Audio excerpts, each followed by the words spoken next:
રક્ષાબંધનના પર્વને હવે ગણતરીના દિવસો બાકી છે ત્યારે સુરત મહાનગરપાલિકાનું આરોગ્ય વિભાગ અલર્ટ મોડમાં આવી ગયું છે। તહેવાર દરમિયાન મીઠાઈ સહિતના ખાદ્ય પદાર્થોમાં ભેળસેળ ન થાય અને લોકોને શુદ્ધ તથા ગુણવત્તાયુક્ત ખાદ્ય સામગ્રી મળે તે માટે આરોગ્ય વિભાગ દ્વારા શહેરભરમાં ચેકિંગ હાથ ધરવામાં આવ્યું છે। સુરતના 9 ઝોનમાં આશરે 10 જેટલી ટીમો દ્વારા વિવિધ મીઠાઈની દુકાનો અને ખાદ્ય પદાર્થોના વેચાણ સ્થળોએ તપાસ કરવામાં આવી હતી। ચેકિંગ દરમિયાન મીઠાઈના સેમ્પલ લેવામાં આવ્યા છે અને આ સેમ્પલોને પૃથક્કરણ અર્થે લેબોરેટરીમાં મોકલવામાં આવ્યા છે। હવે લેબોરેટરીના રિપોર્ટ પર સૌની નજર રહેશે। જો તપાસમાં કોઈ સેમ્પલ ફેલ થશે અથવા ખાદ્ય પદાર્થમાં ભેળસેળ સામે આવશે તો સંબંધિત વેપારીઓ સામે નિયમ મુજબ કડક કાર્યવાહી કરવામાં આવશે।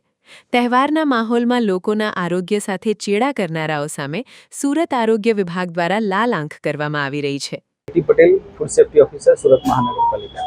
હાલ રક્ષાબંધનનો તહેવાર નજીક હોય સુરત મહાનગરપાલિકાના ફૂડ વિભાગ દ્વારા કુલ 9 ઝોનમાં 10 જેટલી ટીમો બનાવીને મીઠાઈઓનું વેચાણ તેમજ ઉત્પાદન કરતી વિવિધ સંસ્થાઓની સઘન ચકાસણી કરી રહ્યા છે। આ ચકાસણી દરમિયાન સદર સંસ્થાઓમાંથી નમૂનાઓ લઈ પૃથ્થકરણ સારું લેબોરેટરી મોકલી આપવામાં આવશે અને જો તેના રિપોર્ટમાં કોઈ ક્ષતિ જણાય તો કસૂરવારો વિરુદ્ધ ફૂડ સેફ્ટી એક્ટ હેઠળ પગલાં લેવામાં આવશે। સર, ખાસ કરીને કઈ રીતે આ લોકો ભેળસેળ કરતા હોય છે મીઠાઈઓમાં ભેળસેળમાં પ્રમાણમાં દૂધનો ગુણવત્તા હલકી વધારે તેમજ અન્ય તેમાં ખાદ્ય પદાર્થો કે લોટનું મિશ્રણ કરી આર્થિક લાભ કમાવાની વૃત્તિ હોઈ શકે છે। સર, રક્ષાબંધન તહેવારને હાલ હવે થોડા જ દિવસો છે તો કઈ રીતે આ રિપોર્ટ જલ્દી આવશે અને શું કાર્યવાહી કરવામાં આવશે? રક્ષાબંધનનો તહેવાર ઘણો નજીક હોય ડેઝિગ્નેટેડ ઓફિસરશ્રી દ્વારા ફૂડ એનાલિસ્ટને તાકીદ કરવામાં આવી છે કે રિપોર્ટ શક્ય એટલો જલ્દી આપી જાય તે માટે લેબોરેટરી પણ થોડી તૈયારીઓ એ પ્રમાણે કરી છે કે રિપોર્ટ બને એટલો જલ્દી આવી જાય જેથી આપણે કસૂરવારો સામે પગલાં લઈ શકીએ અને સુરતને આરોગ્યપ્રદ મીઠાઈઓ તેમજ ખોરાક મળી શકે।